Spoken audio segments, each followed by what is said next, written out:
உலகெங்கிலும் உள்ள doctor plus நேயர்களுக்கு வணக்கம். நேயர்கள் நிறைய பேர் நீண்ட நேரம் உடலுறவு கொள்ள என்ன செய்யணும்? ஆண்களுக்கும் பெண்களுக்குமே இது பிரச்சனை தான். ஏன்னா ஆண்கள் இன்வேரியபிளாக ஒரு 2 நிமிஷத்தில் விந்து வெளியேற்றிடுறாங்க. அவங்களுக்கு உச்சகட்டம் வந்துடுது. இப்போ பிரச்சனைன்னா பெண்கள் உச்சகட்டம் அடையிறதில்ல. அவங்க எத்தனை குழந்தை வாழ்நாள் ஃபுல்லாக பிறந்தாலும், வாழ்நாள் ஃபுல்லாக உடலுறவில் இருந்தாலும் அவங்களுக்கு உச்சகட்டம் அவ்வளோ சீக்கிரம் அடைய முடியல. இது உலகம் முழுவதும் உள்ள ஒரு பெரிய பிரச்சனை. இதுலேயும் சில ஆண்களுக்கு 1 நிமிடத்திற்குள்ளே கூட விந்து வந்துடுறத பார்க்குறோம். அப்போ எப்படி இதை சரி பண்ணுறது? முதல்ல 3ஆக பிரிச்சிருங்க. செக்ஸை 3ஆக பிரிங்க. ஒன்று ஃபோர் ப்ளே, 2வது ப்ளே அதாவது செக்ஸு, 3வது ஆஃப்டர் ப்ளே. இந்த 3ஆக முதல்ல பிரிச்சிடணும். முதல்ல ஃபோர் ப்ளே, நிறைய நேரம் செலவு பண்ணுங்கள். நீங்கள் மார்பகங்களை தூண்டலாம். பெண்களுக்கு நிறைய இடங்கள் இருக்குது. பெண் உறுப்பை தூண்டலாம், கிளைட்டோரிஸ் தூண்டலாம், இன்னும் பல்வேறு காது மடல்களை கடிக்கிறது, நிறைய தூண்டக்கூடிய எராட்டிக் ஜோன்ஸ்னால் நிறைய இருக்குது. பெண்களுக்கு பல்வேறு இடங்களையும் தூண்டலாம். கிளைட்டோரிஸை விரல்கள் வச்சு நாக்கு வச்சு தூண்டி ஒரு பெண்ணை முழுமையாக உச்சகட்டம் கொண்டு போக முடியும். மார்பகங்களை தொடர்ந்து தூண்டி அந்த பெண் உச்சகட்டத்துக்கு கொண்டு போக முடியும். 4% பெண்கள் இப்படி உச்சகட்டத்துக்கு கொண்டு போக முடியும். அந்த மார்பு காம்புகளை நாக்கில் வச்சு தூண்டிக்கிட்டே இருக்கலாம். அது எப்படி தூண்டணும்னு சொல்கிறாங்கன்னா, ஒரு திராட்சையை நாக்கில் வச்சுக்கிட்டு அது உடையாமல் நாக்கில் வச்சு உருட்டிக்கிட்டே இருக்கிற மாதிரி நீங்கள் மார்பு காம்புகளை தூண்டிங்கன்னா உச்சகட்டம் அந்த பெண்களுக்கு வரும். பெண் உறுப்பில் நிறைய ஜி ஸ்பாட் இருக்குது, ஏ ஸ்பாட் இருக்குது. ஸோ இப்படி தூண்டலாம், இதெல்லாம் தூண்டலாம். செக்ஸில் நிறைய பொசிஷன்ஸ் இருக்குது. Female on top. பெண்கள் மேலேருந்து செக்ஸ் பண்ணும்போது பெண்களுக்கு சீக்கிரம் விந்து வராது, நீண்ட நேரம் எடுக்கும். விந்து டக்குன்னு வராது, நீண்ட நேரம் எடுக்கும். ஆண் மேலேருந்து செக்ஸ் பண்ணும்போது விந்து சீக்கிரம் வந்துடும். இதெல்லாம் ஒரு பக்கம். இந்த பொசிஷன்ஸ் ரொம்ப முக்கியம். எந்த பொசிஷன் 580 பொசிஷன்ஸில் நீங்கள் செக்ஸ் பண்ணலாம். எந்த நிலையில் செக்ஸ் பண்ணும்போது உங்களுக்கு நீண்ட நேரம் பிடிக்குதோ அந்த நிலையை தேர்ந்தெடுத்துக்க செக்ஸ் பண்ணுறீங்க. உங்களுக்கு விந்து வர்ற வரைக்கும் நீங்கள் பண்ணுறீங்க.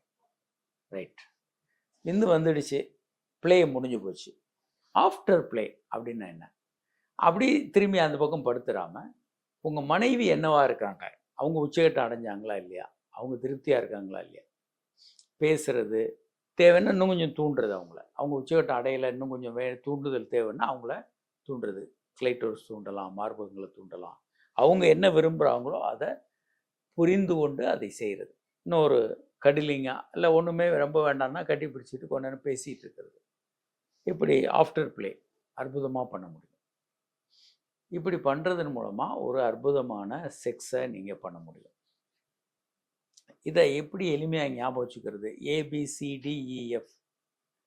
ஏன்னா ஏ ஸ்பாட் பெண்ணுறுப்புடைய உள்ள மேல் பகுதியில் இருக்குது. இப்படி ஸ்ட்ரோக் பண்ணுறதன் மூலமாக நீங்கள் ஏ ஸ்பாட்டை தூண்டலாம். கர்ப்பப்பை வாய்க்கு பக்கத்தில் இருக்குது அந்த ஏ ஸ்பாட். பீன்றது பிரெஸ்ட்டு, மார்பகங்களை தூண்டுறது. எப்படின்னு நான் சொன்னேன், திராட்சை உடையாமல் நாக்கில் தூண்டுறது. சீன்றது கிளைட்டோரிஸ். கிளைட்டோரிஸ் ஆணுறுப்புக்கு இணையான செக்ஸ் உறுப்பு பெண்களுக்கு. ஸோ கிளைட்டோரிஸை நீங்கள் தூண்டிக்கிட்டே இருங்க. அவங்க உச்சகட்டம் அடைகிற வரைக்கும் நீங்கள் தூண்டுங்க. டீன்றது ஜி ஸ்பாட். பெண்ணுறுப்பில் ஒரு 2 சென்டிமீட்டருக்கு உள்பகுதியில் மேல் பகுதியில் இருக்குது. ஃபுல்லாக உள்ள விரல் விட்டோன்னா அது ஏ ஸ்பாட்டு. ஒரு 2 சென்டிமீட்டரில் இருக்கிறது ஜி ஸ்பாட். அதை நீங்கள் விரல் வச்சு தூண்டலாம். அது ஒரு சின்ன காயின், 1 ரூபாய் காயின் அளவுக்கு பெருசாகிடும் அந்த ஜி ஸ்பாட். இதெல்லாம் பண்ணிவிட்டு அப்புறம் இ ஃபார் என்டர். அதுக்கப்புறம் இ ஃபார் என்டர். அதுலேயும் இன்னும் கொஞ்சம் எக்ஸ்டெண்ட் பண்ணால் எஃப். எஃப்னா female on top. So A spot, B spot breast, C for clitoris, D வந்து G spot, E for enter, அதுக்கப்புறம் எஃப் வந்து ஃபீமேல் ஆன் டாப். ஸோ இந்த ஏபிசிடிஇஎஃப் நீங்கள் ஃபாலோ பண்ணாலே ஒரு பெண் முழுமையாக உச்சகட்டம் அடைய முடியும். சரி, இது முடியலை அப்படின்னா நம்ம நிறைய விந்து ஆண்களுக்கு வர்றதை லேட் ஆக்கிறதுக்கு நிறைய சொல்லித்தரோம். கிகிள்ஸ் எக்ஸசைஸ், ஆசன வாயை சுற்றி சுருக்கி விரித்து அது ஒரு பக்கம் பண்ணலாம். நல்லா மூச்சை இழுத்து நிறுத்தி மூச்சை ஸ்லோவாக விடுறது, செக்ஸ் பண்ணும்போது இதெல்லாம் நீங்கள் பண்ணலாம். ஸ்குவீஸ் டெக்னிக், செக்ஸ் பண்ணிகிட்டு இருக்கீங்க, விந்து வரும்னு தோணுது, ஆணுறுப்பு வெளியே எடுத்துட்டு அதனுடைய நுனிப்பகுதியை அழுத்தலாம். இதெல்லாம் நீங்கள் பண்ணலாம். இந்த மாதிரி நிறைய டெக்னிக்ஸ் இருக்குது. அடுத்து வந்து நல்ல மருந்துகள் இருக்குது. பழைய மருந்துகள் நிறைய இருக்குது. இப்போ புதிதாக டெபாக்சிட்டின் போன்ற புதிய மருந்துகள் வந்திருக்கு. இதெல்லாம் செக்ஸ் பண்ணுறத நேரத்தை அதிகமாகும், அற்புதமாக நேரத்தை அதிகமாகும். இதெல்லாம் கடைசியாக இப்போ வந்திருக்கிறது வந்து பினைல் நர்வ் ஸ்டிமுலேஷன், லேட்டஸ்ட். ரொம்ப பீனிஸில் ஒரு எளிமையான கருவியை பொருத்தி அந்த நரம்புகளை பலப்படுத்தி விட்டுருவாங்க. ஒரு 10 நிமிஷம் ஆகும் அதுக்கு. அது ஒரு 4-5 முறை பண்ணிக்கலாம். உங்களுக்கு விந்து சீக்கிரமே வராது, நீண்ட நேரம் நீங்கள் செக்ஸில் ஈடுபட முடியும். இது ஒரு 6-7 முறை பண்ணால் கிட்டத்தட்ட வாழ்நாள் ஃபுல்லாக கூட நீங்கள் நீண்ட நேரம் செக்ஸில் ஈடுபட முடியும். அப்போது ஒன்று இயல்பான ஏபிசிடிஇஎஃப் தெரிஞ்சுக்கோங்க. 2வது தேவைப்பட்டால் மருந்து மாத்திரைகளை பயன்படுத்துங்க. 3வது spinal nerve stimulation, one of the wonderful treatment. Life லாங்காக கூட உங்களுக்கு இந்த ப்ரிமோச்சூர் எஜாக்குலேஷன், சீக்கிரம் விந்து வர்றதுலேருந்து நீங்கள் விடுதலை ஆகிடலாம்.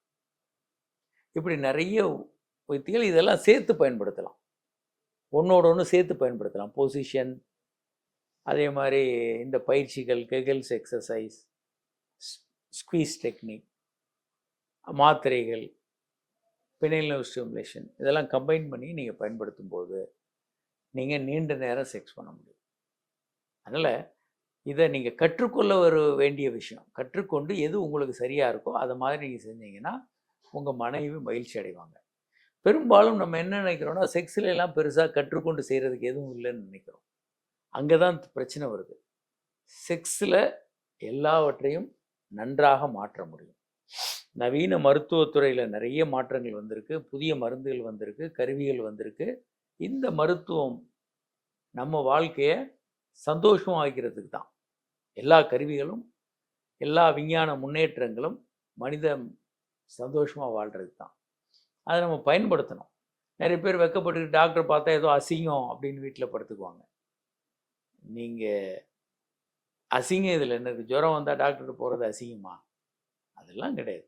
அது மாதிரி இது ஒரு பிரச்சனை, அது தீர்க்கிறதுக்கு டாக்டர்ஸ் இருக்காங்க. அவங்ககிட்ட போய் நம்ம பேசுகிறோம், அவங்க நமக்கு தீர்வுகள் கொடுக்குறாங்க. ரொம்ப எளிமையான விஷயம்.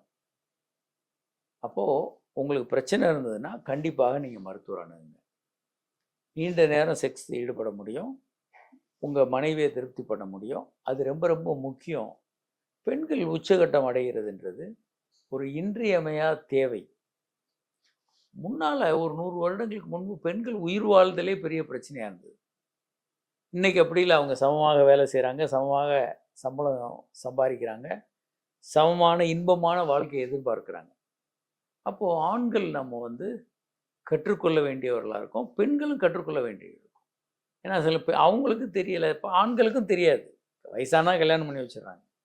ஸோ கற்றுக்கொண்டு அதை செய்ய வேண்டும். நாலெட்ஜ் இஸ் பவர்னு வாங்க.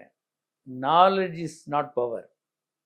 தெரிந்து கொள்வது பவர் இல்லை, அதை செய்கிறது தான் பவர். எக்ஸிக்யூட் பண்ணாமல் வெறும் நாலேஜை மட்டும் மூளையில் வச்சுக்கிட்டு நம்ம செய்கிறதே செஞ்சுக்கிட்டு இருந்தோம்னா அதே விளைவுகள் தான் கிடச்சிக்கிட்டு இருக்கும். So execution is power. நீங்கள் தெரிந்த விஷயங்களை தெரிந்து கொண்டு கசடர அதை செய்வது தான் நீங்கள் செய்ய வேண்டியது. அற்புதமாக சரி பண்ணலாம்.